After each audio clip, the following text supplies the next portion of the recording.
तुझे पूर्ण वैराग्य जाचे वशिष्ठापदी ज्ञान योगेश्वराचे कवी वाल्मिकासारखा मान्यसा नमस्कार माझा सद्गुरु रामदासा सह्याद्रीचा भाग विलसे मंदार शुभापदी नामे सज्जन दोन प्रेम श्री उर्वशीचे साकेताधिपती सकली भगवती हे देव जाचे श्री ते जागृत रामदास विलसे सोया जन्मा उद्धरी. आपण मागच्या समासामध्ये एकांत आणि लोकांत अशा दोन्ही गोष्टी पाहिल्या की काही वेळा आपल्याला एकांतात राहून विचार विवेक करावा लागतो, काही गोष्टी ठरवाव्या लागतात आणि मग लोकसंग्रह करण्यासाठी, चांगल्या गोष्टी लोकांना सांगण्यासाठी, चांगल्या मार्गावर आणण्यासाठी महंताला काही गोष्टी करता येतात. त्यामुळे काही वेळा त्याला एकांताची आवश्यकता असते आणि काही वेळेला तो लोकांतात असायला लागतो. हाच विचार थोडासा वेगळ्या पद्धतीनं आजच्या समाजात समर्थ मांडला आहे. अगदी विवेक करावा, विचार करावा हे तर कॉमनच आहे. लोकसंग्रह करणाऱ्यांसाठी हे आहे. महंत ज्याला म्हणतो आपण, किंवा काहीतरी विशेष दाखवायचं आहे, काहीतरी कार्य ज्याला करायचं आहे, चार लोकांनी आपल्या मागे त्या कार्याला यावं असं ज्याला वाटतंय, त्याच्यासाठीच्या या सगळ्या सूचना आहेत. आणि हा गुण हा खरा म्हणजे प्रत्येकाजवळ असतो. असं नाही की एखादी मोठीच संस्था चालवायची म्हणजे तो महंत झाला. आपण एक कुटुंब चालवतो, या कुटुंबात सुद्धा आपल्याला किती वेळा असे अनुभव येतात. आपल्याकडे कार्य असलं की एखादी अशी कर्तृत्ववान जाऊ आपल्या ओट्याशी उभी राहते आणि मग आपण घरातली नातेवाईक म्हणजे आता अगदी चिंता नाही, बहिणी आलेत ना. आता हे काय आहे, हे सुद्धा एक प्रकारचं महंतपणच आहे, कर्तृत्व दाखवण्याची गोष्ट आहे. लिडरशिप हे असं नाही की बाहेरच समाजामध्ये काम केलं म्हणजे ती लिडरशिप आहे. कुठेही आपण असो, पण आपल्याकडे जबाबदारी घेणं, काही जबाबदारीने कामं करणं, हे जे आपण छोट्या मोठ्या प्रमाणावर करतो तेव्हा आपले गुण काय असायला हवे, काय पद्धतीने आपण करायला पाहिजे, हे सांगणारा आपल्याला हा समास आहे. आपल्याला असं आढळतं की एखादी गोष्ट आपल्याला सहजपणानं येते, कधी कधी सहजपणे येते की पुढे पुढे शिकवलेलं असतं अशा प्रकारे. आता जसं मी उदाहरण दिलं तसं या मंडळीला काही मोठं या प्रकारचं काही मुद्दाम ज्ञान दिलेलं असतं अशातला भाग नाही आहे. अशी जी मंडळी असतात स्वतःकडे विशेष काहीतरी जबाबदारी घेऊन काम करणारी, त्या मंडळींनी एकमेकांचं बघूनच केलेलं असतं. आपल्या काकूला माहिती आहे म्हणून नाव घेऊन सांगते, आमच्या शांतीताई जो होत्या ना त्या अशा होत्या की कुणाकडेही गेल्या, म्हणजे असं नाही की नातेवाईकांकडेच, अगदी कुणाकडेही त्या गेल्या की लगेच पदर खोचून त्या ओट्याशी उभ्या राहायच्या निरा निपटा करेपर्यंत. असं कुणाकडे जाऊन जबाबदारीने काम करणारं जे व्यक्तिमत्व असतं ते स्वाभाविकच लोकांना हवंच असतं. आणि अशी जी मंडळी आहे त्या मंडळींना काही काही गोष्टी सहज जमतात.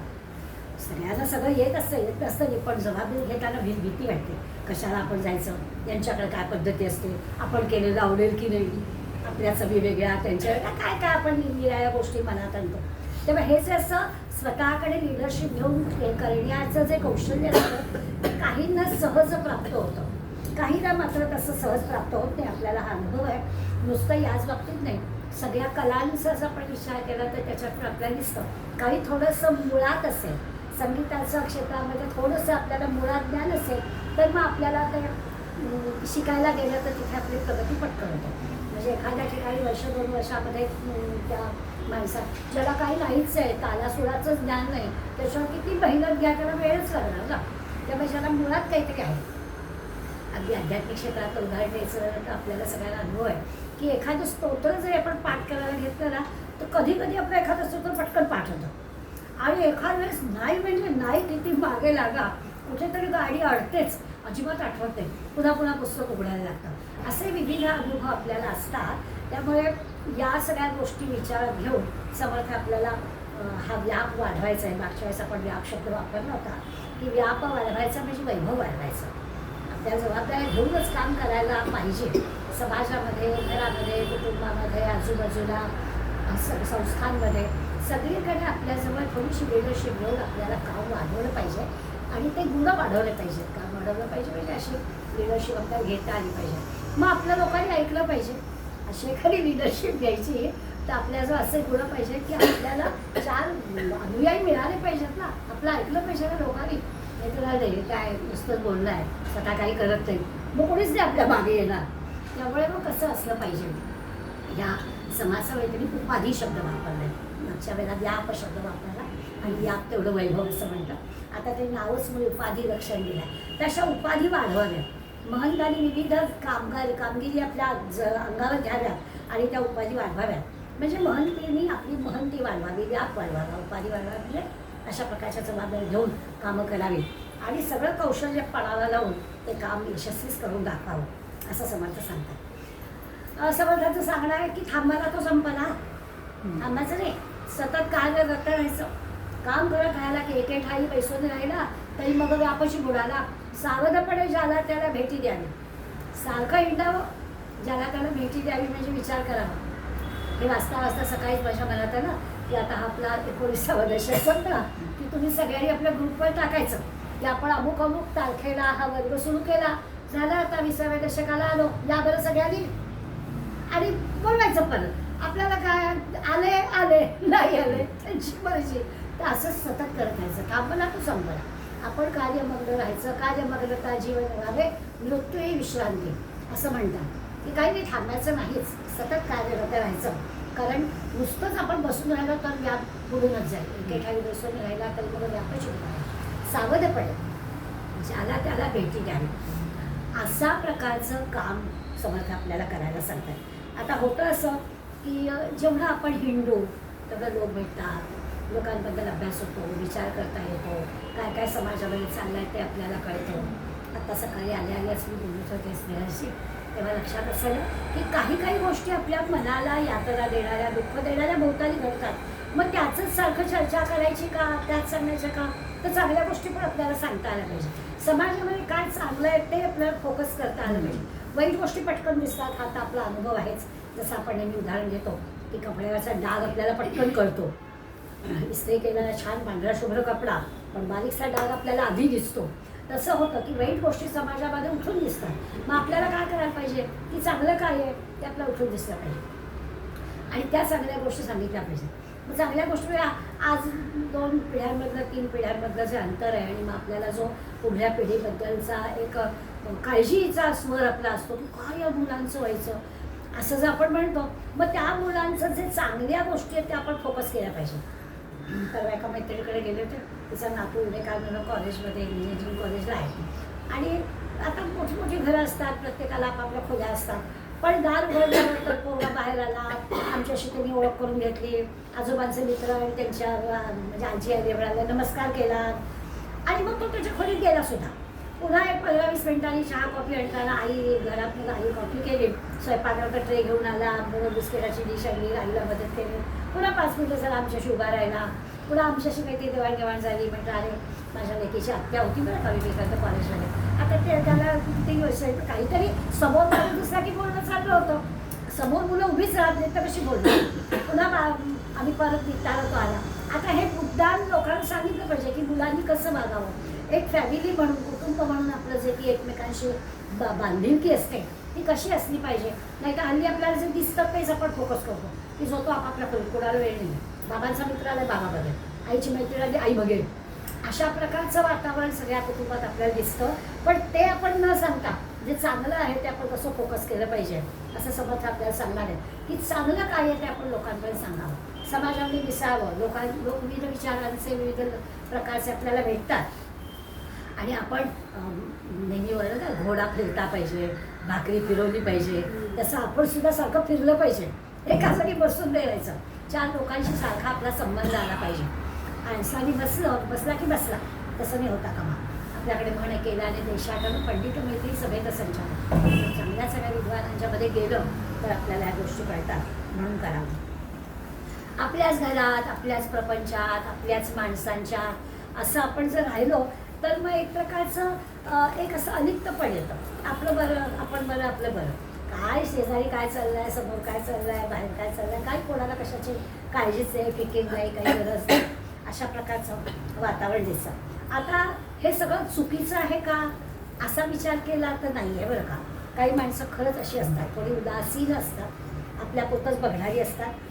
काहींना तेच बरं वाटतं. आपण एकांत आणि लोकांत असं मागच्या वेळेस पाहिलंय. त्यामुळे अगदी एकांत काही चुकीचं आहे अशातला भाग नाही. असं आपलं बरं आपण बरं आपल्या कुटुंबापुरतं मर्यादित असतं अशी काही लोकांचा स्वभाव असतो आणि तसं असणं हे चुकीचं आहे अशातला काही भाग नाही आहे. पण महंत पण करायचं असेल, आपल्याला लिडरशिप घ्यायची असेल तर मात्र आपण कसं असलं पाहिजे तर आपल्याला 4 लोकांत मिसळलं पाहिजे. अशी जी मंडळी असतात ना आपल्यापुरतं बघणारी ती पण असतात, अत्यंत बुद्धिमान असतात, संयमी असतात, विचार करणारी असतात, पण त्यांना तो एकांत आवडतो की फार कोणाच्यात जायचं नाही, आपलं आपल्यापुरताच विचार करायचा. अशी मंडळी असतात. त्यांचं अगदी सगळं चुकीचं असतं असं काही मानायचं कारण नाही आहे. बरं आताच्या अलीकडल्या काळामध्ये समर्थांनी 400 वर्षापूर्वी सांगितलं, पण आज सुद्धा आपल्याला असं दिसतं की या तरुण मंडळींच्या बाबतीमध्ये त्यांना फार असं मिसाळायचं नसतं, त्यांच्यापुरतंच त्यांना करायचं असतं. तर अगदीच काही ते चुकीचं आहे असं मानायचं कारण नाही, पण त्याचा आपण अभ्यास केला पाहिजे की कुठल्या विषयांमध्ये त्यांना बोललेलं आवडतं, मग त्या विषयाशी आपण संपर्क केला पाहिजे. असं करून त्यांना बोलतं करता येऊ शकेल. पण अगदीच काही ती मंडळी समर्थ सगळ्यांना घेऊन जायचं म्हणतात ना.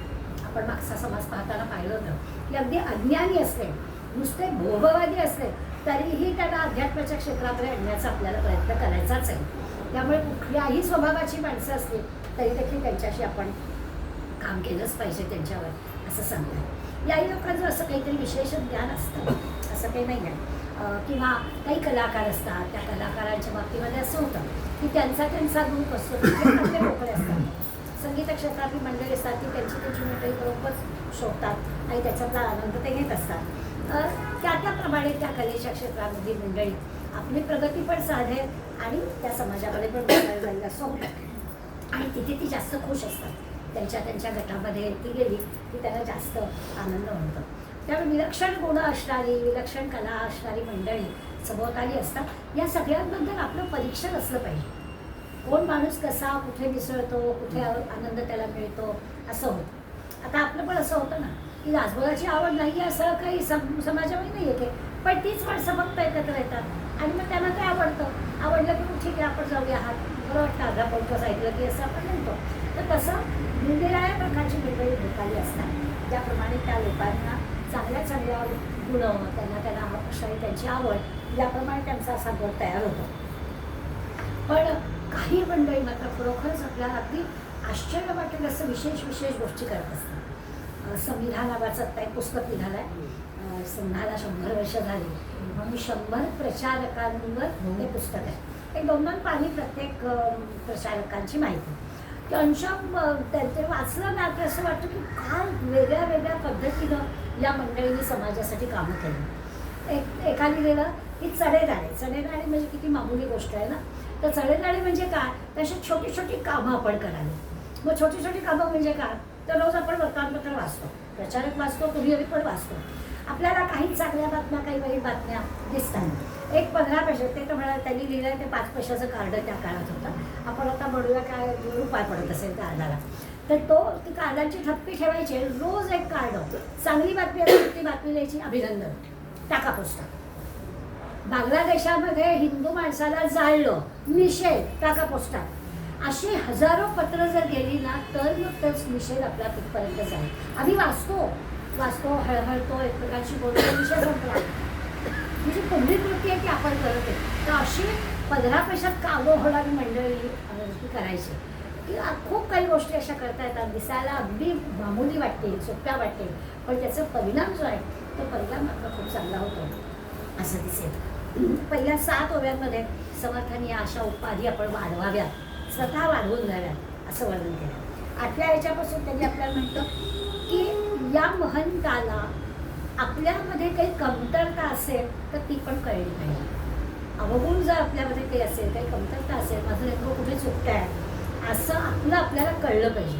ते जर कळलं तर मग खरं म्हणजे असं असतं की माणसाचा हाच मोठा अवगुण असतो की आपल्याजवळ काहीतरी अवगुण आहे त्याला कळलं, तेच त्याला कळत की आपल्यामध्ये काही अवगुण आहे, आपलं काहीतरी चुकतं आहे, काही बोलायला चुकतं आहे, काहीतरी आपलं असं होत आहे की ते दुसऱ्याला आवडत नाही आहे, हेच आपल्याला कळत नाही. हाच मोठा आपला खरा म्हणजे अवगुण आहे. तर महंताच्या हे लक्षात आलं पाहिजे की अरे समाजामध्ये आपण मिसळतो तर आपल्यामध्ये काही कमतरता आहे का, काही चुकतं आहे का आपलं, हे त्याला समजलं पाहिजे. जो कोणी असा धडाक्यानं महंती पण करतो ठरलेलं काम झालंच पाहिजे. आणि खूप अशा मेहनतपूर्वक काम करतो ना, तो काम करत असताना त्याला काही अडचणी येते असं काही नसतं, येतात. पण त्या सगळ्या धडाक्यानं काम करून त्या सगळ्या येणाऱ्या अडचणीवर तो मात करू शकतो. कारण त्याच्याचं असं एक प्रकारची हिंमतच असते की येऊ दे, काय कारण काय जे येणाऱ्या अडचणी येऊ दे, त्या अडचणी पण आपण करून टाकू असं म्हणतो, धडाक्यानं काम करतो आणि होतं. एखादा जो असतो तो विचारच करत बसतो, असं झालं तर, तसं झालं तर, आता काय करायचं, आणि मग त्याची विचाराची कामच होत नाही. असं तर आपल्याला दिसतंच की एखादा दे धडक तू बेधडक बिंदास सगळे कामं करतो, एखादा विचारच करत बसतो. 2 मित्र होते, आंब्याची छानपैकी बाग फुली होती आणि पाडाला आंबे लागलेले होते. बागेत शिरले तिथे तो रखवालदार होता. रखवालदार आम्हाला फार मस्त बाग तुमची, आंबे वास इतका छान होता. तर ठीक आहे, आमच्या बागेत फार चांगला आहे, 15 मिनटं तुम्हाला वेळ देतो, 15 मिनटं तुम्ही मनसोक्त आंबे खा. बरोबर नाही न्यायचं, काय खायचं ते खा, अगदी काढा आंबा आणि 15 मिनिटांनी घंटा वाजली की राहायचं बरं का, चालेल वेळाला. आणि मग खुश झाले दोघं जण. आणि मग एक जण होता तो 15 मिनिटात काय पोटभर आंबे खाऊ ना, शाळा होता, त्यामुळे त्यांनी आंबे खायला सुरुवात केली. हा त्या रखवालदाराशी बोलत थांबला, तुम्हाला पगार किती मिळतो, किती तास काम करता, मग रात्री तुम्हाला जागरण होत असेल ना, मग दिवसा काय करता, मग तुम्ही कोणी पद्धतीला आणता का, कधी घेऊ 15 मिनिटं. हा तसंच राहिला. तर असं होतं की संधी मिळाली तर त्या संधीचा फायदा तर घेतला पाहिजे की नाही. तर फायदा नाही घेता आला तर वेळ वाया गेला आणि काही नाही, म्हणती पण नाही, काहीच आहे, असं होतं. तर एखाद्याला ना जमतं, एखाद्याला जमतच नाही, कुठे चुकतं ते आपल्याला कळलं पाहिजे. एखादा मात्र त्या काही अशा चुका घडतात की तो बिचारा अडचणी देतो. बरं, पुन्हा पुन्हा चुका झाल्या की पुन्हा पुन्हा अडचणी येतात. त्यामुळे एकदाच चूक झाली ठीक आहे, पुन्हा सावधगिरीनं ती चूक दुरुस्त तर झाली पाहिजे, तीच चूक पुन्हा होणार नाही असा तर प्रयत्न आपल्याकडे झाला पाहिजे. चूक झाली तर उपायाचा अपाय होतो ना, त्यामुळे शक्यतो चुकू नयेच, पण चूक आहे शेवटी ती होते, मुद्दाम कोणी करत नाही. त्यामुळे अशी चूक झाली तर पुन्हा होणार नाही, म्हणजे मग ती दुरुस्त करावी असं होईल. त्यामुळे 9 ते 14 ओव्यांमध्ये महंतांनी बेधडक कामाला सुरुवात करावी असं समर्थ सांगतात त्यांच्या पद्धतीनं. असं घाबरून निघून नाही राहायचं, कामाला सुरुवातच करायची. पुढे 13, 14, 15 ओव्यांमध्ये ते आपल्याला सांगणार आहे की काही वेळेला एखाद्या माणसाशी आपण जेव्हा व्यवहार करतो तेव्हा ते जे की राजकारण असतं कसं या माणसाला पटवायचं यासाठी आपण काही गोष्टी करतो. आणि हे करत असताना काही केलं तरी देखील तो माणूस वळत नाही. किती प्रयत्न करा नाहीच वळत. आपल्याला अनुभव येतो, रोज उठून काहीतरी तक्रारी. ते सकाळमध्ये लेख यायचे, मुलींचं ते लेखवत, आणि ते नेहमी त्या लेखामध्ये वर्णन करायचे की आम्हाला आमच्या साधारणपणानं रिटायर झालेली मंडळी नाक्यावर कुठेतरी बाकं लावलेली असतात नगरसेवकांनी, तिथे गप्पा मारत बसतात. गप्पांचे विषय पण ठरलेलेच असतात साधारणपणानं या वयामध्ये, म्हणजे तब्येती एकमेकांच्या, आणि रोज उठून काहीतरी तक्रारी त्या असतात. झोप येत नाही हो, एक म्हातारा दुसऱ्या म्हाताऱ्यामध्ये झोप येत नाही. त्याला झोप कशी नाही येत, आम्हाला काय पुस्तक हातात घेतलं की लगेच झोप लागते. हो बरोबर आहे म्हणाला. पण काय कथा कादंबरी असल्या की नाही झोप लागत, मग आपल्याला जरा त्याच्यात आपण रमतो ना, मग जरा वाचतो आपण. मग तुमची आध्यात्मिक पुस्तक वाचले लगेच झोप लागते, मग वाचलं म्हणाला, झोप आली ना वाच आध्यात्मिक पुस्तकं. असं एखाद्याला काही सांगायला गेलं तर तो ऐकेल असं नाही आपलं. तेव्हा ते सांगतात की कुणाला तरी आपण चांगल्या मार्गाला आणण्याचा प्रयत्न करतो, पण नाहीच तो माणूस आपला ऐकत. तर अशा प्रकारच्या माणसाला फार भरीस पडू नये, त्याला त्याच्या मार्गाला जाऊ द्यावं. कारण काय असतं, दोन्ही बाजूला अभिमान खवळलेला असतो. आपल्याला वाटत असतं त्यांनी ऐकावं, त्याला माहीत असतं ह्या काय सांगतो याचं नाहीच ऐकायचं, त्यामुळे याकडे लक्ष देऊ नये. राजकारणाचा विचार केला की असं होतंच, राज पण बरोबर, उद्धव पण बरोबर. राजकारणात कोणच खरं म्हणजे बरोबरच आहे. कोण कुठलं काय नेमकं चुकतं आहे, त्या एक दुसऱ्याच्या चुका फक्त दाखवत असतं की त्याला माहीत असतं काय करायचं ते. परिणाम काय होतो तर आपल्याला सगळ्यांना माहीतच असतो. दोन्ही बाजूला जनता नाराज होऊन जाते, याचं पण चुकलं आहे त्याचं पण चुकलं आहे, कोणीच बरोबर नाही आहे असं त्याला कळतं. बरं, इतकं होऊन सुद्धा पुन्हा काही सुधारणा व्हावी ती पण शक्यता नाही. त्यामुळे बुडत्याचा पाय कसा आणखी खोलात जातो त्याची उदाहरणं आपल्या भोवती काय कमी नाही आहेत. त्यामुळे असं घडतं. म्हणून विवेकाने विचाराने समज सांगतात की चांगली पूर्वयोजना आखावी, कुठल्या माणसाला काय सांगावं, कशा पद्धतीने सांगावं, कोणाबरोबर तो आहे तेव्हा सांगावं, अशा सगळ्या छोट्या छोट्या गोष्टी लक्षात घ्याव्या आणि त्याप्रमाणे वागावं. म्हणजे मग ते जे काही नेतेपण आहे, लिडरशिप आहे, ती आपली घसरत नाही, ती यशस्वी होते असं ते आपल्याला म्हणतात. थोडी दूरदृष्टी हवी, थोडा विवेक हवा, थोडा विचार हवा आणि या पद्धतीने काम केलं तर मग असं फसगत व्हायची वेळ होते. पुढे 16व्या ओळीपासून ते आपल्याला सांगणार आहे की एखादा जो असतो ना तो अगदीच कर्तृत्वहीन असतो. मग अशा माणसाच्या फंदात पडावं की नाही आपल्याला तेही कळलं पाहिजे. कुणावर किती प्रयत्न करायचे ते आपल्या लक्षात आलं पाहिजे. त्याचं सगळं करणंच चुकीच्या मार्गाने जात असतं. मग आपली बस व्यर्थ शक्ती तिथे घालण्यात काही अर्थ नसतो. उगाच घोटाळे वाढवायचे त्याला काही अर्थ नाही आहे. म्हणून ते सांगतात की आपण पण अडकायचं, त्याच्यात तर काही बदल होणारच नाही आहे, हे पण आपल्या लक्षात आलं पाहिजे. नेमकं त्याच्या मनात काय आहे हे आपल्याला ओळखता आलं. खरं म्हणजे दुसऱ्याच्या मनातलं ओळखणं कठीणच असतं, पण महंती पण ज्याला करायचं आहे त्याला माणसं ओळखता आली पाहिजे आणि कुणावर किती प्रयत्न करावेत हे आपण आपल्या बुद्धीने, आपल्या विचाराने, आपण विवेकाने ठरवायचं आणि त्याप्रमाणे त्या माणसावर आपण प्रयत्न करायचे असं ते आपल्याला सांगतात. मागच्या वेळेस पण त्यांनी सांगितलं होतं. हे सगळं मी सांगतोय, आपल्याला काय झेपेल तेवढंच करावं. आपल्याला काय झेपेल ते पण आपल्याला कळलं पाहिजे. उगाचच आकाशाला व्यवस्थित घालण्यात काही अर्थ नाही आहे. कुठलंही काम कुठंतरी कसं तरी इसरघाईने करणं हे पण काही योग्य नाही आहे. त्यामुळे आपण पण कष्टी होतो, आपल्याला पण यश मिळत नाही, समोरच्यामध्ये पण काही बदल होत नाही. मग अशा महंतीपणाला काहीच अर्थ नाही आहे. म्हणून ते आपल्याला सांगतात की लोकांना पण कष्ट व्हायचं नाही, आपल्याला पण उपयोग झाला पाहिजे. अशा पद्धतीने कामाची धडाकेला सुरुवात आपण केली पाहिजे, धडपड केली पाहिजे आणि यश मिळवलंच पाहिजे. त्याला उपाधी म्हटलं आहे. त्या उपाधी म्हटलं की असतंच. उपाधी शब्द काही कशाला एक उपाध्या लावून देतात. त्या चांगल्या अर्थाने की आपण तो उपाधी शब्द वापरतच नाही. समर्थ व्यापाधी हे शब्द वापरताय ते चांगल्यासाठी वापरत की असं काहीतरी मागे लावून घेतलंच पाहिजे असं ते म्हणतात. पण आपण व्यवहारामध्ये म्हणताना व्याप आणि उपाधी हे शब्द चांगल्यासाठी वापरत नाही. त्यामुळे ते म्हणतात की काही नाही, आपली निष्ठा हवी कामावर, आपली श्रद्धा हवी आणि मग आपण त्या उपाधी आपल्याला त्रासदायक नाही म्हणतात. ही सगळी समाजाची गरज आहे. आपण होऊन अंगावर घेतलेली कामं आहेत आणि त्यामुळे ती आपल्याला केलीच पाहिजे. समाजामध्ये जे लिडरशिप करणारी लोक खऱ्या अर्थाने आपण पाहतोय आज सेवा प्रकल्प एवढे मोठ्या प्रमाणावर आपल्याला संघाने उपलब्ध करून दिले. त्या सगळीकडे आपण पाहतोयच की त्या स्वतःहून उठाड्या वाढवलेल्या आहेत. आपल्याला वंदासकर आश्रमात कसा सुरू झाला याच्या कथा माहिती आहे. की कुठेतरी एस टी बंद पडली खेडेगावामध्ये आणि मग बराच वेळ लागणार, माणूस पाठवणार, तो मेकॅनिक येणार, मग एस टी दुरुस्त होणार, मग जाणार. मग काय करायचं, ते माधवराव काणे नावाचे गृहस्थ आपलं गाडीत उतरले, इकडे तिकडे पाय मोकळे करतात. एक झोपलं दिसलं, झोपडीच्या मागे मोठा सगळं म्हातारा बसला होता, तिथे बसले, खाटल्यावर बसले, त्याच्याशी गप्पा मारतात. किती आहे जमीन सांगितलं त्यांनी, एवढंशी भात शेती आहे, कशा रंग होतं, आपल्या जवळशी गप्पा मारल्या. मग घरात कोण आहे ना म्हातारी, त्या म्हातारी डोकावलं, त्यांनी थोडं नमस्कार केला, आई नमस्कार.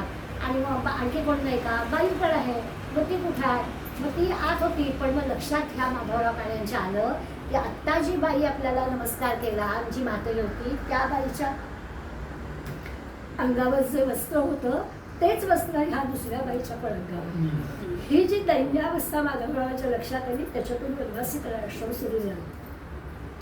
तर समाजामध्ये हिंडलं की ह्या अशा गोष्टी कळतात आणि म्हणून समाजामध्ये हिंडायचं असतं, बघायचं असतं, डोळे उघडे ठेवून विचार करायचा असतो आणि त्याच्यातून मग ती उपाधी वाटत नाही. मग त्याच्यातून संबंध देशभरचं हे कार्य सुरू झालं की कुठे कुठे वनवासी लोक आहेत, काय पद्धती राहत आहेत, किती दैन्यावस्था आहे, किती गरिबी आहे आणि ह्याच्यातून अशी जी मोठी मोठी उपक्रम सुरू झाले. त्याच्यासाठी आपली समाजावरती निष्ठा असायला हवी की समाज म्हणजे काय आहे, त्याच्याबद्दलचा आपला जो आदराचा भाव आहे तो आपल्या मनात असला पाहिजे. तर मग ह्या सगळ्या गोष्टी घडतात आणि मग जे काम होतं त्या कामामध्ये फसगत होत नाही. मग ते काम असं मोठ्या प्रमाणावरती लोकांपर्यंत पोचतं असं आपल्याला दिसतं. 23व्या ओळीपर्यंत हा सगळा विचार समर्थांनी आपल्याला सांगितला. पण मूळ ह्या ग्रंथाचा जो उद्देश आहे तो पारमार्थिक आहे, तो आध्यात्मिक आहे. त्यामुळे हे सगळं समाजाचं काम करायचं हाच काही फक्त आपला उद्देश नाही. आपल्याला नरदेह मिळालेला आहे, त्या नरदेहाचा उपयोग आपल्याला या सगळ्या जन्ममृत्यूच्या चक्रातून सुटणं हा आहेच. त्यामुळे शेवटच्या ज्या 6 ओव्या आहेत 24 ते 30 या ओव्यांमध्ये आपला जो मूळ उद्देश परमार्थाचा तिकडे त्यांनी आपल्याला घेऊन गेलेला आहे. हे सगळं मी तुम्हाला सांगतो हे बरोबर करावंच. या सगळ्या उपाधी वाढवाव्या, लिडरशिप घ्यावी, सगळी कामं करावी, हे सगळं करायचंच आहे. पण हे सगळं करताना परमार्थ विसरायचं नाही आहे. कारण याच्यातून आपल्याला मिळवायचं काहीच नाही.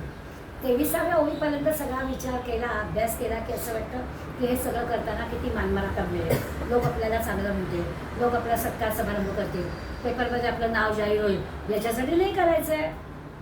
म्हणून लगेच 24व्या ओळीपासून शेवटच्या 6 ओव्यांमध्ये समर्थांनी सांगितलं की आपला मूळ उद्देश हा परमार्थाकडे जायचा आहे. राजकारण, समाजकारण हे जे सगळं आहे हे सगळं तसं चंचल आहे, आज आहे उद्या नाही. त्याच्यामध्ये फार ऐकायचं नाही. आपल्याला काय करायचं आहे तर निर्गुण निराकार ईश्वर जो आहे त्या ईश्वराशी आपला संबंध आहे. ते जे की परब्रह्म आहे ते परब्रह्म हे खरं म्हणजे विश्रांतीचं स्थान आहे. या उपाधी वाढवून आपल्याला विश्रांती मिळणार नाही आहे. म्हणजे करायचं नाही का तर करायचं, कारण अर्धा सगळा पाऊल समाज सगळा ह्याच्यासाठी त्या उपाध्या वाढवायच्या हे सगळं करायचं, पण याच्यातून मनाची शांती जी आहे ती पण मिळाली पाहिजे. त्या मनाच्या शांतीसाठी आपण ही सगळी जी काही करणार आहोत समाजाची सेवा ती या उद्देशाने करायची. त्याच्यातून आपल्याला काही मिळवायचं आहे याच्यासाठी करायचं नाही. म्हणजे राजकारण समाजकारणामध्ये हा जो काही बदल आहे तो आपल्याला शांतपणे स्वीकारता आला पाहिजे. आपल्या आदरणीय पंतप्रधान मोदींबद्दल सगळेजण म्हणतात की ज्या दिवशी ते पंतप्रधान म्हणून पद सोडून खाली उतरतील ना त्या दिवशी ते परत हिमालयात शांतपणे निघून जातील. कारण त्यांचा हाच मार्ग आहे, त्यांना काही मिळवायचं आहे म्हणून ते या पदावर बसलेलेच नाही. या देशाचं काम मला करायचं आहे. ज्या क्षणी माझं इथलं काम संपेल असा मला भगवंताकडून आदेश येईल त्या क्षणी मी हे पद रिकामं करेन आणि माझ्या मार्गाला जाईल. ती गोष्ट आपल्याला इथे लक्षात घ्यायची आहे की परमार्थ हाच महत्त्वाचा आहे. या मार्गानेच आपल्याला शांतीचा, समाधानाचा अनुभव येणार आहे. पण त्या परमार्थाकडे जाताना आपण अधिकाधिक लोकांना पण आपल्याबरोबर घेऊन जावं यासाठी ही उपाधी वापरायची. समर्थांनी प्रत्यक्ष जे केलं तेच आपल्याला या समाजात ते दाखवलं. त्यांनी हेच केलं. हिंदवी स्वराज्य स्थापन करणाऱ्या महाराजांना घडवण्यासाठी महाराजांच्या जीवनामधल्या प्रत्येक गोष्टीसाठी त्यांनी मदत केली. सगळ्या समाजाचं नेतृत्व त्यांनी केलेलं आहे. समाजामधल्या सगळ्या तुमच्या आमच्यासारख्या लोकांच्या भयभीत झालेली जी लोकं होती त्यांचं भय घालवून टाकलेलं आहे. पुन्हा 750 वर्षानंतर आपला राजा आणि आपला देश ही जी काही भूमिका होती ती सामान्य लोकांमध्ये पण त्यांनी दाखवलेली आहे. हे सगळं करायचं पण पुन्हा आपण आपलं खनाळात निघून जायचं. मी केलं आहे बघायला थांबायला सुद्धा कोणा विचारायला पण थांबायचं आहे असं ते सांगतात. तर ही जी काही परब्रह्म स्थिती आहे, निर्गुण निराकार भगवंत आहे त्याची पण आपल्याला ओळख झाली पाहिजे. समर्थन शोधी आहे शुद्ध विश्रांतीचे स्थळ ते एक निर्मळ निश्चय. विश्रांतीचं स्थळ काय आहे ते सांगितलं आहे. तेथे विकाराची सकळ निर्विकार होती. सगळे विकार संपून गेले पाहिजे. नाहीतर समाजामध्ये काम करताना या सगळ्या गोष्टी येतातच ना, आपोआपच विकार होणार. यांनी काम केलं, ह्या कोण म्हणजे मोळं खाली, मग अहंकाराला. आता पुढे आपण पाहणार आहोत की हे सगळं करताना नकळत होणारे जे की मद आहे, दर्प आहे, अहंकार आहे, गर्व आहे, ह्या सगळ्या गोष्टी नकळत कशा येतात आणि या सगळ्यापासून या महंताला स्वतःला कसं बाजूला ठेवावं लागतं त्याच्यासाठी लागणारी जी काही धडपड आहे ती कशी करायला लागते हा सगळा विचार पण आपल्याला या समाजात करायचाच आहे. त्यामुळे सगळे विकारातून निर्विकार होणं ही गोष्ट फार अवघड आहे. हे जमलं तर मग या सगळ्यामध्ये यश अपयश मिळालं तरी तो निर्विकारच राहतो. त्यांनी एवढं केलं तरी असं कसं घडलं असा विचार पण या माणसाच्या मनात येतो. नाही आलं का पुन्हा प्रयत्न करू, असं झालं का आणखीन प्रयत्न करू. अशा पद्धतीने हा माणूस काम करतो. ही जी काही विचाराची विवेकाची स्थिती आहे ती याला कायमची सांभाळता येते. तो महंत आहे असं समर्थ आपल्याला शेवटच्या ह्याच्यात सांगतात. म्हणजे मूळ जे आपलं आत्मस्वरूप आहे, स्वस्वरूप ज्याला म्हणतो ते आपल्याला ओळखता आलं पाहिजे. मी म्हणजे माझी खरी ओळख काय आहे हे ओळखता आलं पाहिजे. देह म्हणजे मी नाही आहे. काही काय 60, 70, 75 वर्ष जो की आहे तो या ठिकाणी आलो आहे. कदाचित राहिलेलं काम करायला पुन्हा दुसरा काहीतरी देह धारण करून येईन, पण अशा प्रकारचा विचार जो काही आपल्याला सांगतात ते आहे. आणि मग ही उपाधी वाढवताना आणखीन एक महत्त्वाचं जाता जाता सांगितलेली गोष्ट आहे. हे करताना एक गोष्ट लक्षात घ्यायची की याच्यात अडकायचं नाही. कसं तर आपण सगळेजण जन्माला आल्यानंतर आपले जे एकमेकांशी व्यवहार असतात, आपण एकमेकांना जे भेटतो ते सुद्धा ईश्वरी योजना ठरलेली असते. म्हणजे आपल्याला नेहमीच अनुभव आहे. समजा बदलीची नोकरी असते तर आपण दर 3 वर्षांनी प्रत्येक वेगवेगळ्या गावात जातो. तिथे गेलो की आजूबाजूच्या मंडळींशी इतके आपले जवळचे संबंध येतात, भावा बहिणींचे काय असतील असे होतात. 3 वर्षांनी दुसऱ्या गावात गेलो की भेटी होत नाहीत. मग भेटी होत नाही 5-10 वर्ष, काहीच होत नाही. नुसतं कुठेतरी मागच्या आठवणीमध्ये आपण असतो की त्या 3 वर्ष तिकडे होतो ना, तेव्हा यांचं आमचं इतकं छान होतं, अगदी एका ताटात जेवलं वगैरे वगैरे. तर हे जसं आहे की तेवढ्या काळापुरता आपलं होता योगायोग आणि त्यामुळे आपण आलो असं समजावं. म्हणजे मग हे सगळे काही देवघेव राहत नाही. नाहीतर मी केलं म्हणजे तू केलं असं होतं. अगदी नातेसंबंधात सुद्धा हाच विचार करावा की जेवढा कालावधी आपला एकमेकांशी संबंध आहे तोपर्यंत आपण एकमेकांशी राहतो. जेव्हा आपला संबंध ऋणानुबंध संपतो तेव्हा आपण एकमेकांपासून दूर जातो. म्हणजे त्याचं आपल्याला दुःख होत नाही. आणि हा असं का वागला, तो असं का वागला, याच्यासाठी मी एवढं केलं, आता हेच का ते त्या कृतज्ञतेचं फळ वगैरे वगैरे असले विचारच येत नाही. जेवढा ऋणानुबंध आहे तेवढा एकमेकांशी संबंध राहतो. ऋणानुबंध संपला की एकमेकांपासून माणसं दूर होतात. अशी एकदा दृष्टी आली की मग ह्या आल्या गेल्याची आपल्याला फार काही दुःख होत नाही, काळजी वाटत नाही असं ते सांगतात. अशी वृत्ती आपली असायला हवी. उपाधी वाढवताना ही वृत्ती आपली असली पाहिजे. तर आपण उदाहरण घेतलं होतं की कर्मयोग म्हणजे काय, नुसती आठवण पण त्यात उदाहरण घेऊन झालं आहे परवाच की काही मंडळींना सद्गुरूंची आज्ञा होईल त्याप्रमाणे ते वागतात. आपल्याला ते काम आवडतं आहे का नाही हा विचार पण करायचा. म्हणजे त्यांनी सांगितलं मग करायचं. असं करायला जेव्हा जातात तेव्हा आपल्याला असं वाटतं की जसं दीनदयाळ उपाध्यायांचं उदाहरण दिलं होतं की दीनदयाळजी प्रचारक होते आणि छान सगळं चाललेलं होतं. जे काही काम दिलेलं होतं ते अगदी व्यवस्थित ते करत होते. पण गुरुजींनी त्यांना सांगितलं की भारतीय जनसंघाची स्थापना झालेली आहे, तुम्ही भारतीय जनसंघाचं काम करायचं. तर दीनदयाळजी म्हणाले की मला काही नेतेपद नको आहे, मला काही राजकारण करायचं नाही आहे, माझं चाललंय ते बरं चाललंय, सगळं शाखा वाढवावी, हिंदू जाती जागवावी. तेव्हा आणि म्हणूनच तुला नेमतोय, म्हणून तू भारतीय जगाचं काम कर. की ज्याला नेत्याचं पदाची आवड आहे तो गेला की तो स्वतःचं पद तिथे करेल. तुला नाहीच आहे ती आवड आहे, काम करशील आणि लगेच येशील जागेवर, त्यामुळेच तुला पाठवत आहे. तर असं जेव्हा आपल्याला उदाहरणं दिसतात तेव्हा लक्षात येतं की उपाधीत अडकत नाही ती मंडळी, करतात कामं सगळी, परंतु त्याच्यात अडकणं हा जो काही विषय आहे तसा त्यांचा होत नाही. या अर्थानं उपाधीला न कंटाळता पण जबाबदारीची सगळी कामं करायची आणि पुन्हा आपण तिथे न सापडणं, परस्पर उभा राहावे रक्ती मार्ग असं सगळं परस्पर करून टाकावं अशा प्रकारचा विचार ते जाता जाता आपल्याला सांगतात. आणि म्हणून काही वेळा उपाधी करावी. आपल्याला जर असं वाटलं की हे काही आपल्या बस्तीबात नाही आहे तर मात्र आपण तिथपासून जरा लांब राहावं. उपाधी नसताना पण विश्रांती मिळाली पाहिजे, उपाधी असताना पण आपल्याला समाधान मिळालं पाहिजे.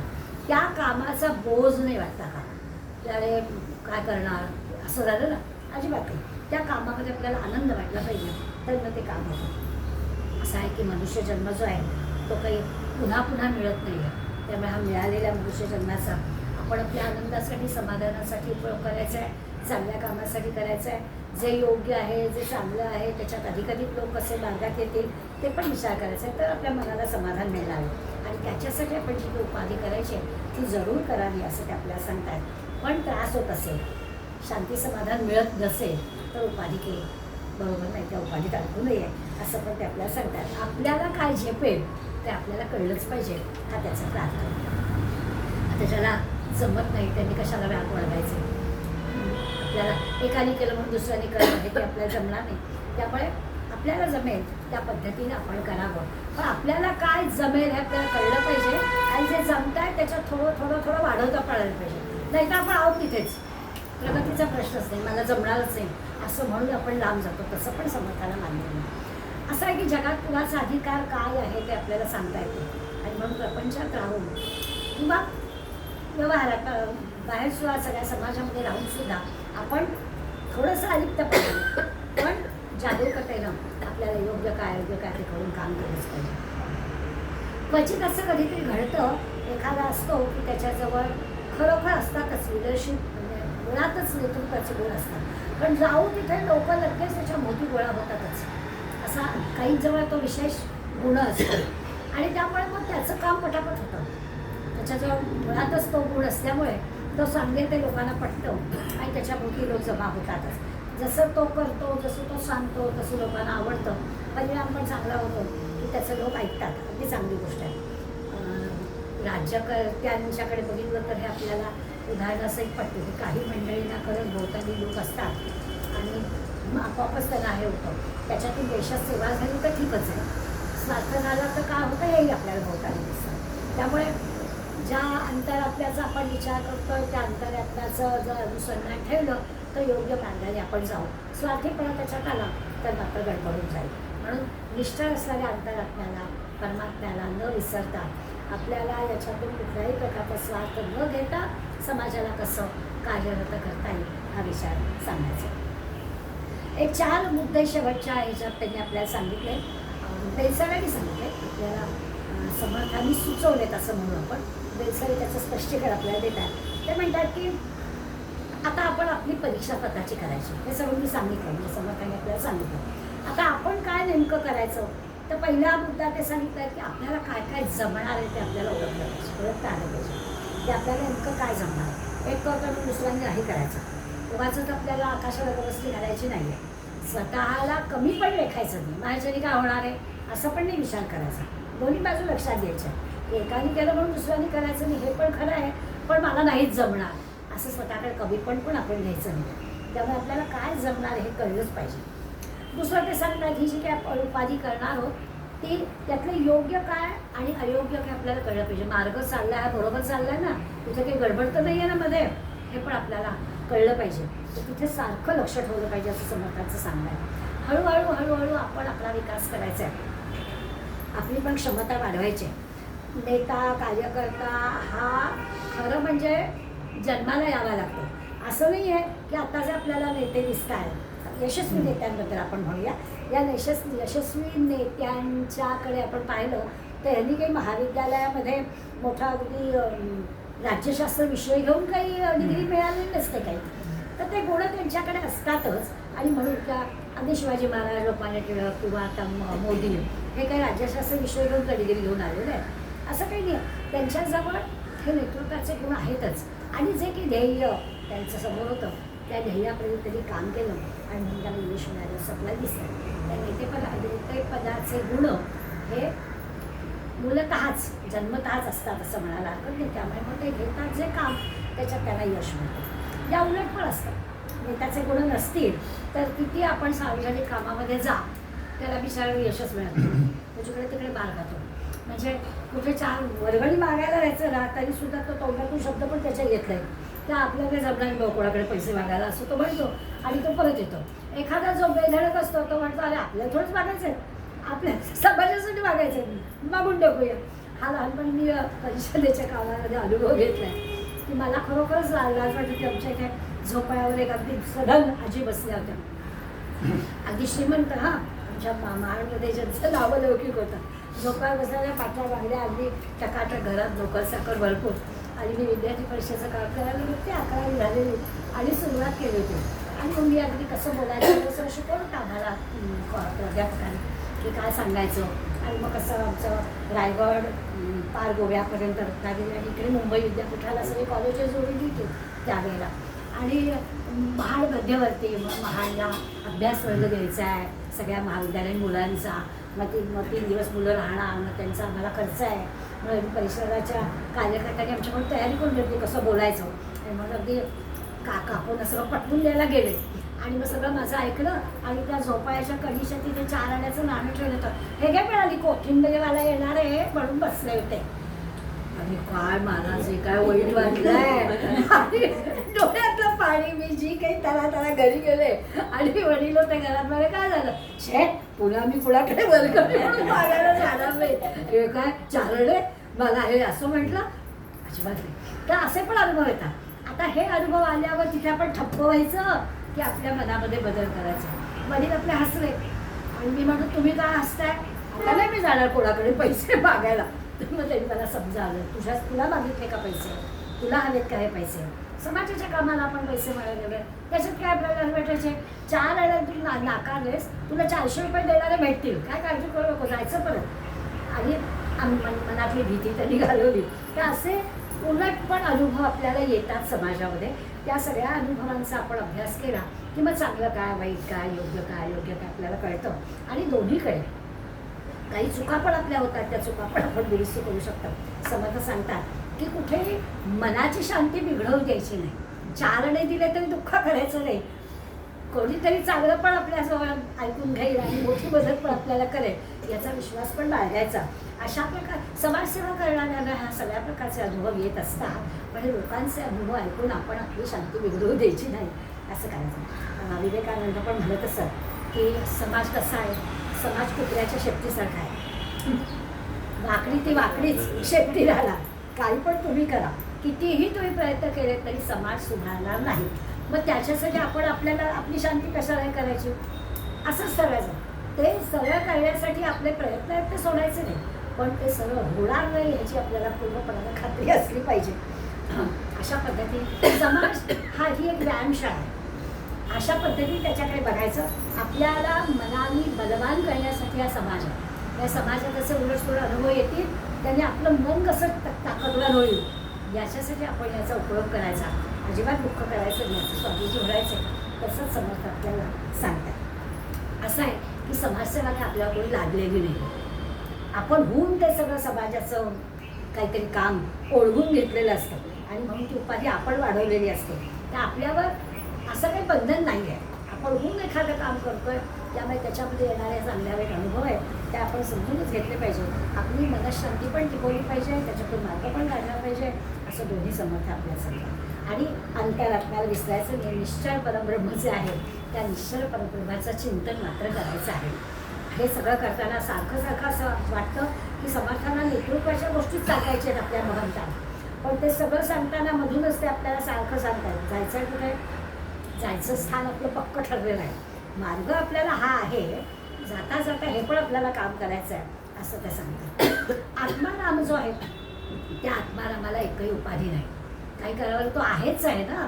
तो या संबंध सृष्टीच्या निर्मितीच्या अगोदर पण होता, प्रलय झाला तरी तो असणार आहे. त्या आत्मारामाला विसरून कसं चालेल. त्यामुळे त्या आत्मारामाचा एकदा निश्चय झाला.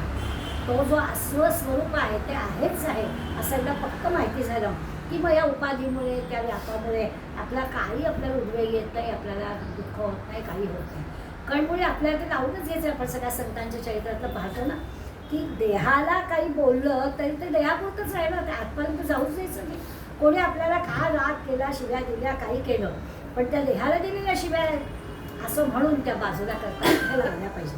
आपण काय करतो त्या मनाला नेतो, त्या मनाला नाही द्या की मग त्याचं आपलं दुःख होतं. मनापर्यंत पोचवायचंच नाही. नावाला दिलेल्या आहेत, या रूपाला दिलेल्या आहेत, या व्यक्तीला दिलेल्या आहेत, त्या व्यक्तीपुरत्या मर्यादित ठेवायच्या आणि झटकून टाकायच्या असं संत आपल्याला सांगतात. हीच गोष्ट ते आपल्याला इथे सांगतात की ही एकदा स्थिती आपल्याला सांभाळता आली तर मग समुदायामध्ये काम करणं काही त्रासदायक होत नाही. याचा अर्थ आपण बेफिकीर असावं असा नाही आहे, पण त्यामुळे आपल्या कार्यावर त्याचा परिणाम होऊ द्यायचा नाही एवढं आपल्याला नक्की करता आलं पाहिजे. कोणी शिव्या शाप दिले तरी त्याचा परिणाम आपल्या कामावरती करून द्यायचा नाही असं ते सांगतात. आणि याच्यासाठी म्हणून हा जो विचार आहे हा प्रबळ व्हावा, याच्यासाठी एकांताची गरज आहे. एकांतामध्ये, नामस्मरणामध्ये, ध्यानधारणेमध्ये आपण जो काही विचार करतो, विवेक करतो त्याचा फायदा आपल्याला होतो, मग त्याचा आपल्याला त्रास होत नाही असं सांगतात. आत्मस्थिती जी आहे ती आपल्याला सांभाळता येऊ शकते. सर्व काळ एकांतात राहिलं पाहिजे असं सांगत नाही, पण सर्व काळ एकांत राहिलं तर कार्य हातून होणारच नाही. हिमालयात जाऊन बसलं मग काय कार्य होणार आहे. त्या केलं तर पाहिजेच, मग ते करायचं पण आणि शांती पण सांभाळायची. दोन्ही गोष्टी आपल्याकडे, दोन्हीचा जो समतोल आहे तो महंताला सांभाळता आला पाहिजे. एक गोष्ट नक्की आहे की हा एवढा कार्याचा व्याप आपण करायचा आणि एका क्षणात सोडून पण द्यायचा, हे समजून समजलं की करणं फार मोठं कठीण आहे. आणि म्हणून ते समाजाचं आहे, माझं एकट्याचं नाही. अशी जी सुरुवातीपासून आपल्या मनाला सवय आहे की माझं एकट्याचं काम नाही, हे समुदायाचं काम आहे. म्हणजे मग आपली काही वेळा असं होतं ना की एखादं काम आपण करत असताना आपल्याला ते दुसऱ्यावर सोपवावं लागतं. शारीरिक दुर्बलतेमुळे असेल, अन्य काही कारणांमुळे असेल, पण आपण घेत असलेलं काम आता आपल्याला जमणार नाही, त्यामुळे कोणाच्या ते स्वाधीन करावंच लागतं. आणि तो निसर्ग नियम आहे. आपण काही अंमलपट्टा घेऊन आलेलो नाही आहोत, त्यामुळे काम राहिलं पाहिजे. कार्यकर्ता बदलणार हे अगदी स्वाभाविक आहे. ही तर गोष्ट मान्यच करायला हवी. त्यामुळे प्रयत्न हाच असला पाहिजे की आपण आपल्या परीनं पराकोटीच्या प्रयत्नाने अगदी काम करायचं, पण हे सगळं आपल्याला पुढाच्या ते स्वाधीन करायचं आहे हे अगदी पक्की मनाशी खात्री बाळगायची. कारण आपण काही कायमस्वरूपी करणार नाही. आपण हे काम आता जसं आपल्याला दासनवमी आपण किती वर्ष करतो आहे, दासोबी आपण सुरू का केली? असंच एकांकडे देशमुख होते राहत होते, त्यांच्याकडे दासोबी चालू होती, 9 दिवस उत्सव करायचे. आम्ही जायचो उत्सवाला तिथे. 1 वर्ष त्या म्हणाल्या की हे आमचं शेवटचं वर्ष, पुढल्या वर्षी की आम्ही दासोबी नाही करू शकणार, आता आमच्यासाठी नाही होत. मग लगेच विवेक दासगोत मंडळांनी मनावर घेतलं की अरे कशाला त्यांच्या घरात येतं, आपण आपल्याकडे करूया, तो कार्यक्रम चालू ठेवूया. मग तेव्हापासून आपण आपल्या घरी विवेक दासगोत मंडळाचा कार्यक्रम दासोबीचा सुरू केला. यंदा आपल्याला घंटाळी मंदिराचं बोलावणं आलं की अहो मंदिरात करा, आपली एवढी मोठी मंदिराची जागा झाली आहे, अधिक लोक पारायणाला बसतील, अधिक लोक काकड आरतीला येतील, तिकडे करा. आपण लगेच म्हटलं हो चालेल. कार्य चालवणं हे महत्त्वाचं आहे. आपण काही कायमस्वरूपी नाहीच. हा बदल जो की आहे तो सातत्याने होणारच आहे आणि आवश्यक तो बदल त्या कार्यकर्त्यांनी जरूर केला पाहिजे असं समज आपल्याला सांगतात की आपण काही कायमस्वरूपी करणार नाही होत. मानवी देहाला मर्यादा आहे, मानवी कर्तृत्वाला मर्यादा आहे, या लक्षात घ्यायच्या. आणि ते काम चालू कसं राहील हे मात्र कायम बघायचं. म्हणजे उपाधीचा व्याप वाढवायचा आणि तो सहजपणानं दुसऱ्याच्या स्वाधीन पण आनंदाने करायचा. नाही तर होतायकेरी यांच्याच्यानी केवळ आम्ही केलो असं नाही म्हणायचं. तुम्ही काय त्याच्या पद्धतीने आता त्याला करू दे, अशा प्रकारचा व्याप वाढवायचा, व्याप तेवढं वैभव वाढवायचं, आपोआप सगळ्या गोष्टी होतात. संताप न होता या गोष्टी कशा आनंदाने करता येतील असा प्रयत्न करायचा. समर्थांच्या उपाधी शब्द असणारे अनंत उभे आहेत. उपाधी तर सापडो नाही, उपाधीचं कंटाळो नाही आहे, उपाधीपासून सुटला तो निष्प्रभपणे बळावला. उपाधीतून म्हणजे या उपाधीचा विचार करता उपाधीपासून सुटला आणि एकीकडे म्हणता उपाधीपासून सुटला म्हणजे व्यापातून बाजूला झाला म्हणजे त्या निष्प्रभपणा बाळावला का त्याचा, तर तसं नाही होणार. याच्यात राहून सुद्धा तो निष्प्रभपणे काम करू शकतो. आपण असं लोकांच्या समोर काहीतरी उदाहरण दाखवलं पाहिजे की या पद्धतीने गेलं पाहिजे, असं काम आपल्याला करायचं आहे असं त्यांना सारखं वाटलं पाहिजे. म्हणजे मग ती निष्प्रभता मजबूत होते. मोकळेपणानं कार्यकर्ते त्याच्याकडे बघून काम करू शकतात.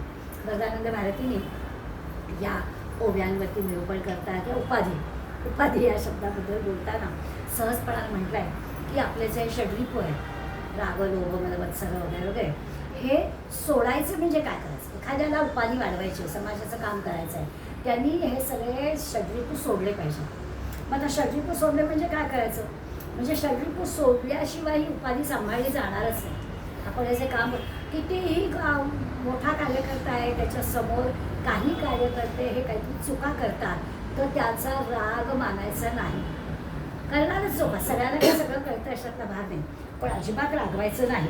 ही किती अवघड गोष्ट आहे की सामान्य गोष्टीसुद्धा समोरच्याला कळत नाही आहे तर चुकीचं वागतोय की माणसाला राग येणार ना, पण राग येऊ द्यायचा नाही.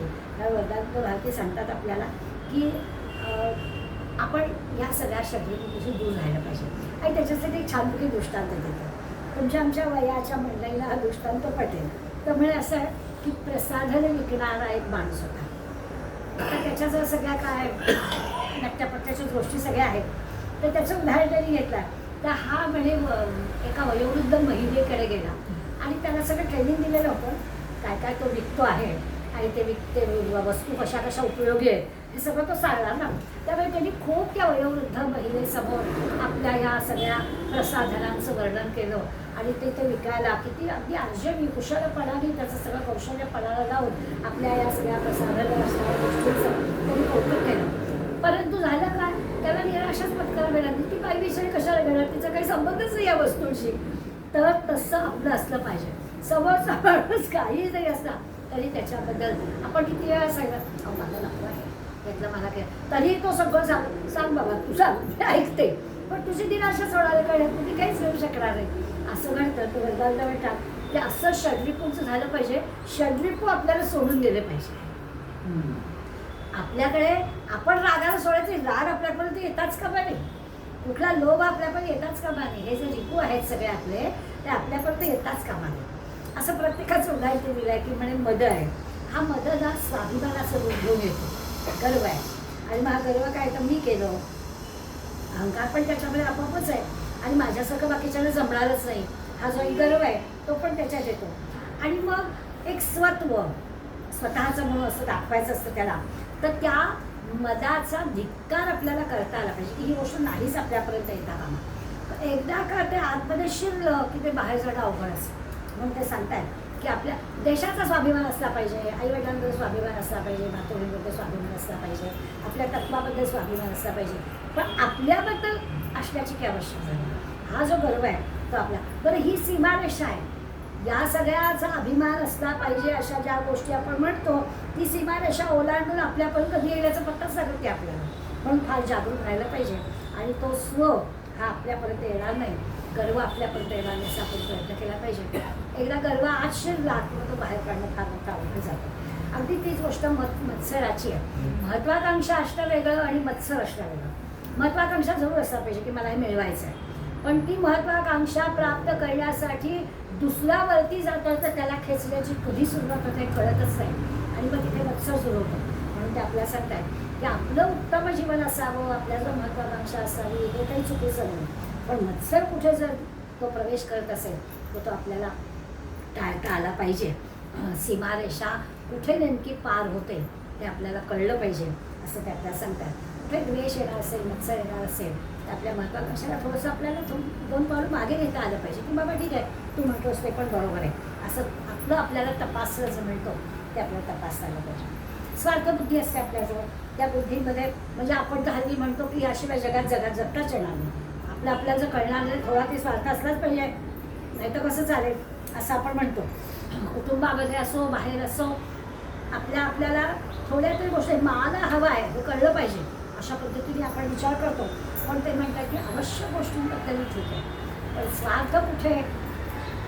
जरा आता अलीकडे आपल्याला सगळ्या गोष्टी मिळत आहेत, पण आपल्या लहानपणी आपण पुष्कळ ऐकलेलं आहे की साखर बाजारातलं नाहीशी झाली की लोक पैसा बटकन भरभरून घरात आपलं ठेवून द्यायची. बरं, ही जी काही वृत्ती आहे की माझ्याचकडे असलं पाहिजे, असं का सगळ्यांना मिळालं पाहिजे असा विचार आपल्याला. म्हणून त्याचं कुठे नेमकी ही सीमा आहे, स्वार्थ कुठे नेमका सीमा ओलांडून जातो ते आपल्याला. आणि मग त्याचं आपण समर्थन करतो, माझ्याकडे पैसा आहे, मी घरात भरून ठेवलं, दुसऱ्याचं काही का होईना असा विचार करणं हे चुकीचं आहे. संत मंडळी आपल्याला या अशा सगळ्या गोष्टींपासून सीमेच्या आत राहायला जागं ठेवतात. संतांचा विचार केला तर त्यांना पण प्रपंच होताच केला. आम्हाला प्रपंच आहे असं आपण कारण सांगू, आम्ही असं का वागतो, प्रपंच आहे आम्हाला, प्रपंचात या गोष्टी कराव्याच लागतात असं आपण म्हणतो. संतांना पण होतं, पण संतांनी स्वतःच्या प्रपंचाची अशी काळजी केली नाही. संतांना स्वतःच्या प्रपंचामध्ये सुख दुःख काय दारिद्र्य असू दे किंवा संपन्नता असू दे सगळं त्यांच्याजवळ सारखेपणानेच होतं. त्यांनी कधी त्याचा त्रास करून घेतला नाही, कारण लोकसंग्रह करणं, लोककल्याण करणं यासाठीच त्यांचं जीवन होतं. त्यामुळे ते दारिद्र्यात असणारे संत पण आपल्याला माहिती आहे, एकनाथांसारखे संपन्नता असणारे संत पण आपल्याला माहिती आहे. त्या सगळ्यांचं एक समाधानी जीवन, जे जसं आहे त्याच्यात समाधानी असणं अशा प्रकारचा विचार ते आपल्याला सांगतात. त्यामुळे कुठेही स्वार्थीपणा संतांच्या चरित्रात आपल्याला दिसत नाही. सर्वसाधारण तुम्ही आम्ही मंडळी कशी आहोत तर आपण प्रापंचिक आहोत.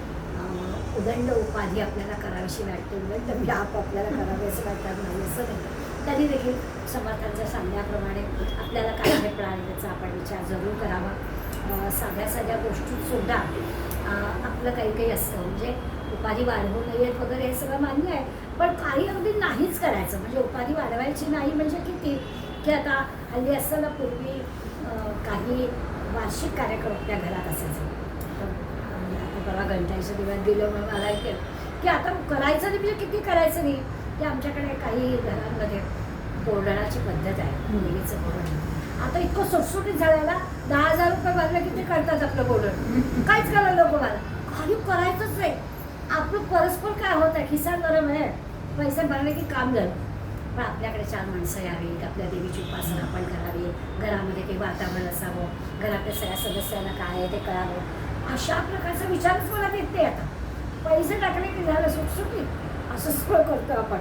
आणि ते सांगतात की साध्या गोष्टीत सुद्धा ही उपाधी वाढवून नये अशाकडे आपला कल असतो. प्रपंचामध्ये असतो ते बाकी समाजातल्या उपाधींचं तर अजून दुर्लभ आहे, काहीच करायचं नसतं. तर अशा गोष्टी मोहात टाकतात. तीर्थक्षेत्री जाऊन बोर्डण करून घ्यायचं, सगळं काय ते परस्पर करून घ्यायचं.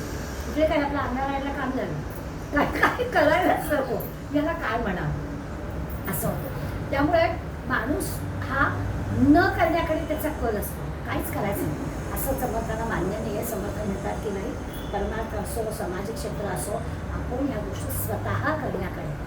आणि ही किती तारेवरची कसरत आहे. एकीकडे हे सगळं स्वार्थ येता कामा नये, कुणाबद्दल रागलोभ येता कामा नये, हे पण करायचं आणि इकडे आपल्या ह्या उपाधी पण सांभाळायच्या. अशी ही सगळी तारेवरची कसरत समोर समोर आपल्याला करायला सांगतात. साधकाला सुरुवातीला थोड्याशा ह्या गोष्टी स्वीकाराव्या लागतात, प्रयत्न करावा लागतो, नाही असं नाही. पुढे पुढे हळूहळू आपल्याला त्या साधकाला सुद्धा ह्यातलं महत्त्व कळतं आणि तो करतो. जसं असतं ना की पोहायला शिकणारा जो माणूस असतो, सुरुवातीला आपल्या लहानपणी कोणीतरी मोठा आजूबाजूला असणारा दादा किंवा काका येतो ढकलून विहिरीमध्ये, पण पाठोपाठ उडी मारतो, त्याला आपली काळजी असते.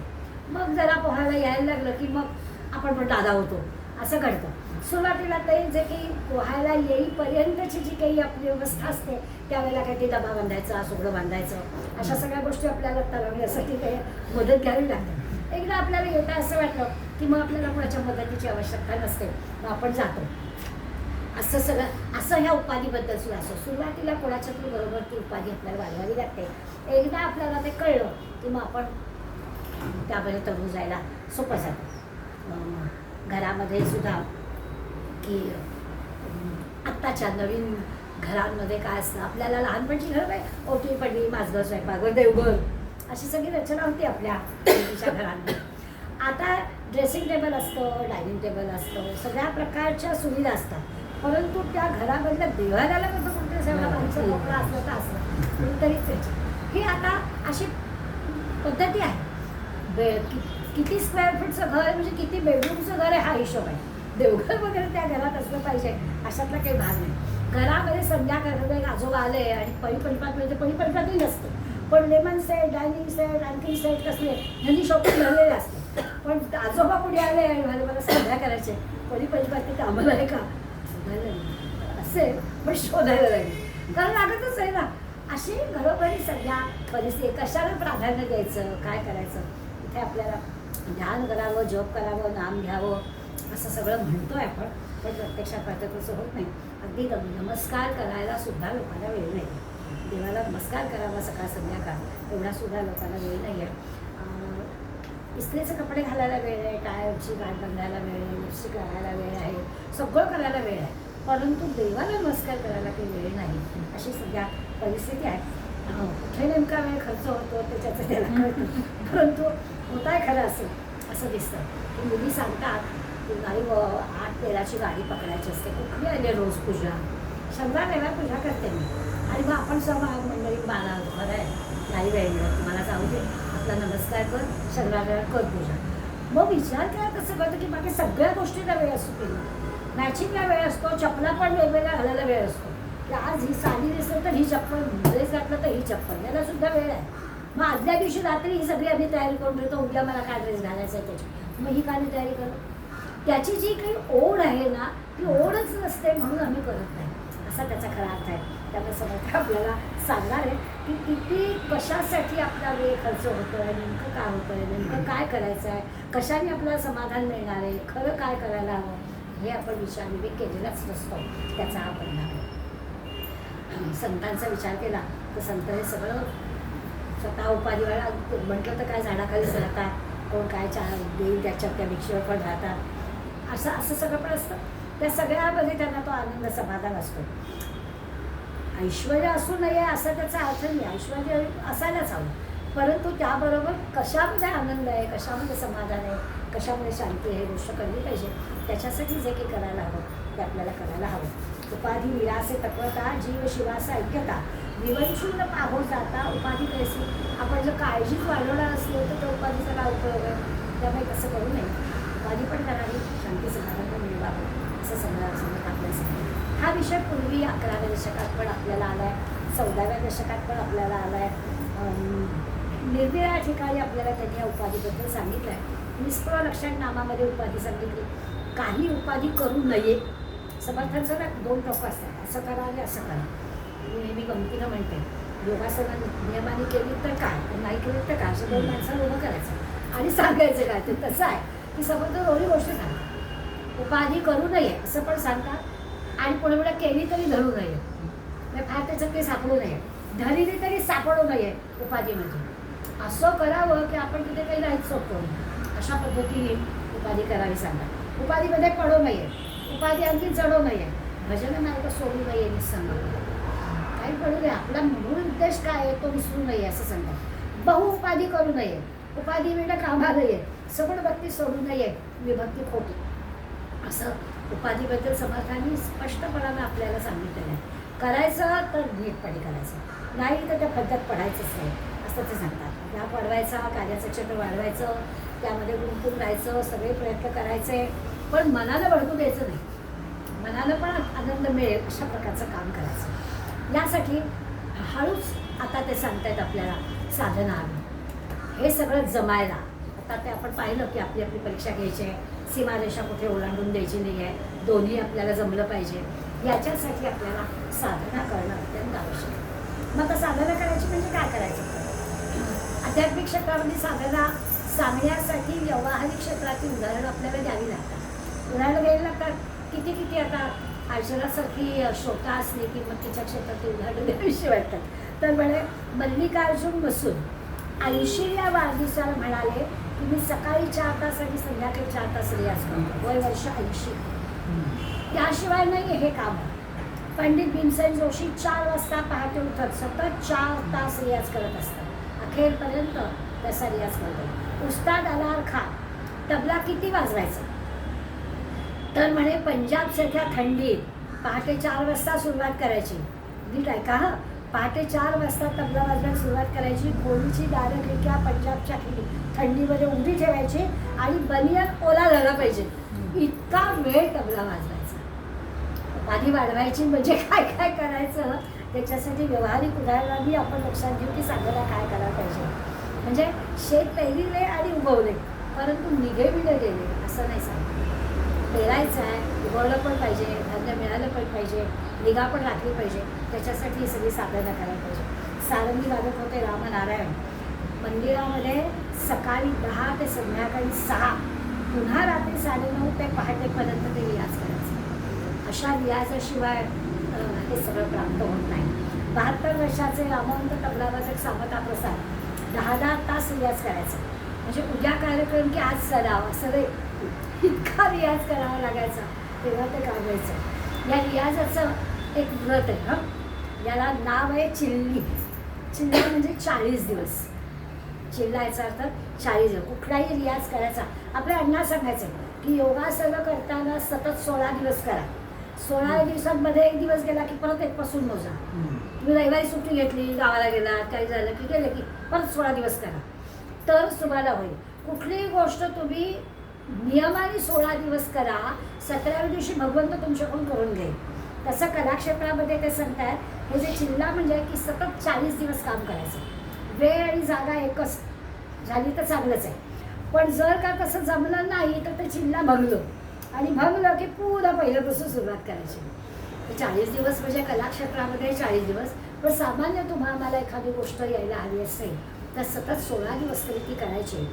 16 दिवस सतत केलं की जबाबदारी भगवंताची होते. 17व्या दिवशी तो आपल्याकडं करून पहाटे उठायचं आहे तर पहाटे 5 वाजता काय जोगे आपण गजर लावू, ते आपल्या शरीराला दम देऊन लगेच उठायचंच.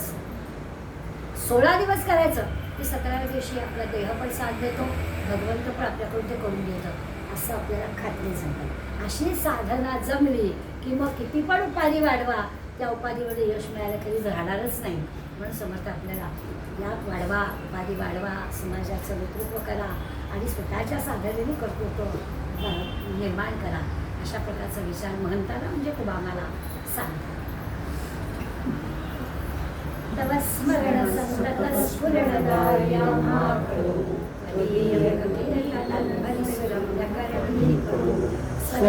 स्वदेशहितरक्षणाय तुझी कथा ना घडो, मैयामुची काळी पडो. जय